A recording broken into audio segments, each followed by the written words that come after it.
जय सनातन धर्म की। प्रिय सनातनियों, आप सभी का स्वागत है हमारे इस कार्यक्रम में।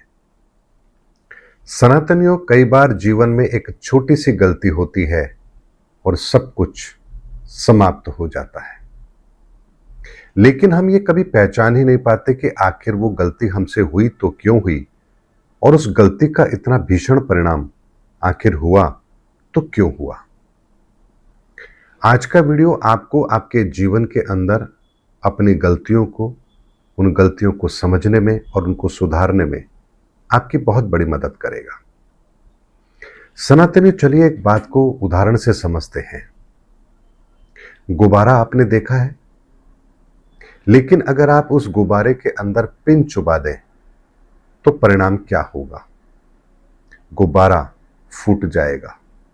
यानी अब आप दोबारा से उन परिस्थितियों को पैदा नहीं कर सकते जो नुकसान आपने कर दिया, वो अब दोबारा उसकी क्षतिपूर्ति नहीं हो सकती। कपास आपने देखा है, रुई, उसके पास आप आग जला दीजिए, वो आग उस पूरे कपास को जलाकर राख कर देगी। क्या आप इस गलती को सुधार सकते हैं? आप नहीं सुधार सकते। आपको तैरना नहीं आता, आप पानी में कूद जाते हैं, आपकी ये गलती आपको दोबारा से जीवन नहीं दे सकती। यानी कुछ गलतियां ऐसी होती हैं जिनको करने के पश्चात आपके पास उसको रिवर्स करने का कोई मौका नहीं होता है। ये छोटे से उदाहरण मैंने आपके सामने इसलिए रखे ताकि आप बात की गंभीरता को समझ सकें। लेकिन सनातनियों, ऐसी ही गलतियां हम भी अपने जीवन में करते हैं, जहां हम कुछ ऐसी परिस्थिति का निर्माण कर लेते हैं जिन्हें रिवर्स करना असंभव होता है। जैसे माता कैकेयी ने राम के लिए वनवास मांगा, क्या उन परिस्थितियों को रिवर्स किया जा सकता था? ऐसा कभी भी नहीं हो सकता था। दुर्योधन ने महाभारत के युद्ध का ऐलान करवा दिया, क्या वो उन परिस्थितियों को दोबारा सामान्य कर सकता था? ऐसा कभी भी नहीं हो सकता था। इसी तरह से वर्तमान के अंदर भी हम अपने जीवन के अंदर बहुत बार कुछ ऐसी गलतियां करते हैं जो गलतियां अक्षम्य अपराध होती हैं, यानी जिनके परिणाम वो होते हैं जो हमें फिर भुगतने ही होते हैं। और जानते हैं ये गलतियां हमसे कब होती हैं और कैसे होती हैं? इन गलतियों को करने के लिए आपके पास केवल और केवल एक ही तरीका है, और वो है आपके विकार। यानी आप अपने विकारों के अधीन होकर के ही गलतियां करते हैं। ये विकार कौन से होते हैं? या तो आप कोई गलती करेंगे लालच के वशीभूत, काम वासना के वशीभूत, क्रोध के वशीभूत, अहंकार के वशीभूत। यानी आप अपने विकारों के वशीभूत होकर के ही कोई कार्य करते हैं। और जब भी आप विकारों के वशीभूत होकर कार्य करते हैं, वो गलतियां आपको कभी भी सुधारने का मौका आपको कभी नहीं मिलेगा। क्योंकि सनातनियों, जो गलतियां हम अपने विकारों के अधीन होकर करते हैं, उन गलतियों की क्षमा हमें इसलिए नहीं मिल पाती क्योंकि वो गलतियां हमारे पूरे जीवन के अंदर जितना भी हमारा तपोबल होता है, हमारी अच्छाइयां होती है, हमारे पुण्य होते हैं, उनको वो क्षीण कर देते हैं। और जब आपका अपना पुण्य क्षीण हो जाता है तो उस पुण्य को कमाने में फिर एक बहुत बड़ा वक्त लगता है।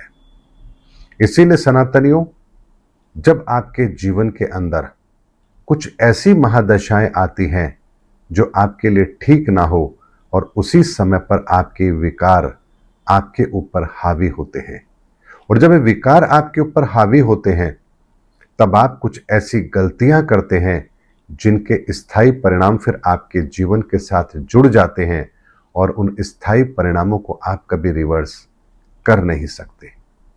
इस बात को ऐसे समझिए, मान लीजिए आप लापरवाही से वाहन चला रहे हैं और वक्त आपका खराब आया और आपकी दुर्घटना हो गई, और दुर्घटना में आपकी एक टांग कट गई, तो आपका जब वापस से वक्त अच्छा आएगा तो क्या आप अपनी वापस से उस टांग को प्राप्त कर सकते हैं? ऐसा कभी नहीं हो सकता। मान लीजिए आपका बुरा वक्त आया और आपने कोई बहुत बड़ा कर्ज लेकर व्यापार कर लिया, और व्यापार में आपको बहुत बड़ा नुकसान लग गया, आप पूरी तरह से कर्ज में डूब गए, अब यदि आपका अच्छा समय दोबारा लौट कर आ भी गया तो क्या आप पहले उस कर्ज से मुक्त होंगे या अपने आने वाले जीवन को बेहतर बनाएंगे? यानी आप उस कर्ज से जब तक नहीं निकल पाएंगे तब तक आप अपने जीवन के अंदर एक अच्छे समय की कल्पना कर ही नहीं सकते हैं। इसीलिए सनातनियों, हमेशा एक बात को ध्यान रखिए, जब भी आप कोई कर्म करते हैं एक छोटा सा आकलन खुद कीजिए कि जो मैं कर रहा हूं, कहीं इसको करने के पीछे मेरा कोई विकार तो मुझ पर हावी नहीं है। जैसे बहुत सारे लोग लालच में आकर के कहीं ऐसी जगह पैसा लगाते हैं जहां उन्हें नहीं लगाना चाहिए और बाद में वो पछताते हैं। बहुत से लोग होते हैं काम वासना के चक्कर में कहीं ऐसी जगह चले जाते हैं जहां से फिर वो उन परिस्थितियों से अपने आप को बाहर नहीं निकाल पाते हैं।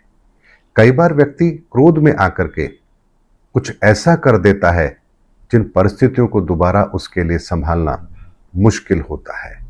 यानी काम, क्रोध, मोह, लोभ और अहंकार, ये जो 5 विकार हैं, इन 5 विकारों के अधीन होकर यदि कोई आप कर्म कर रहे हैं तो वो कर्म आपके स्थायी ऐसे परिणामों को आपके जीवन में घटित करवाएंगे जिन परिणामों को बदल लेना आपके वश में नहीं है।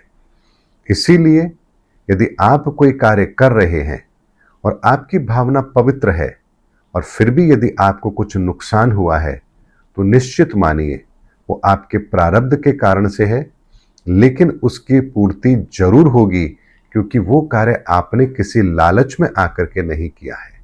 इस बात को ऐसे समझिए, आप लालच के वशीभूत होकर के अपनी सारी जमा पूंजी को कहीं सट्टे में लगा रहे हैं, जुए में लगा रहे हैं या शेयर बाजार में लगा रहे हैं।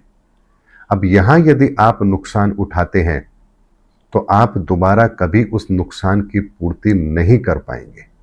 लेकिन यदि मान लीजिए आपके पास कुछ जमा पूंजी थी और किसी ने आपसे मदद मांगी और आपने इंसानियत के नाते उसकी मदद कर दी, यहां आपने मदद अच्छी भावना से की है, अब वो व्यक्ति आपके पैसे नहीं लौटा रहा है, तो सनातनी एक बात को ध्यान रखिए, आपके उस नुकसान की पूर्ति ईश्वर कहीं और से अवश्य करवा देंगे, क्योंकि आपने ये कार्य किसी विकार के वशीभूत होकर नहीं किया बल्कि परमार्थ की भावना से किया था।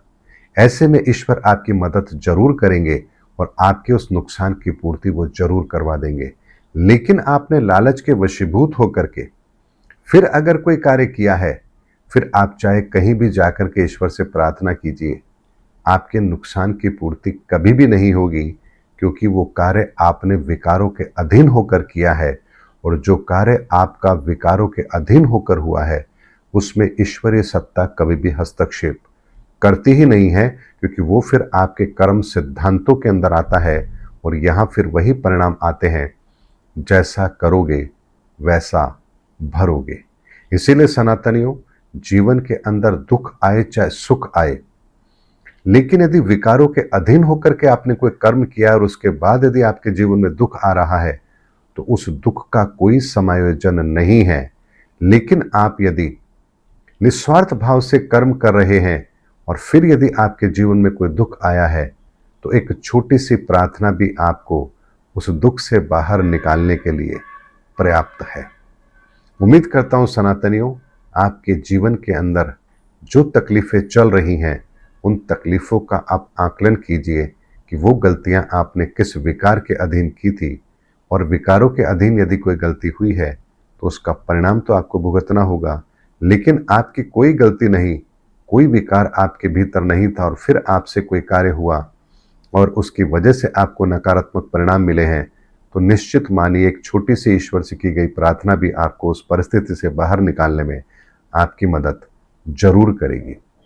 उम्मीद करता हूं सनातनियों, आपके जीवन की वर्तमान समय के अंदर जितनी भी परेशानियां हैं उससे बाहर निकलने के लिए मैंने आपको एक सटीक आकलन दिया है। इसको अपने जीवन में शामिल कीजिए और अपनी परेशानियों से बाहर निकलने का एक बेहतर अवसर आपको जरूर मिलेगा। उम्मीद करता हूं सनातनियों, मेरा वीडियो आपको जरूर अच्छा लगा होगा। अगले वीडियो में आपसे फिर भेंट होगी। तब तक हमारे चैनल पर बने रहिए। जय सनातन धर्म की, जय धर्मयुग की, जय सनातन विश्व।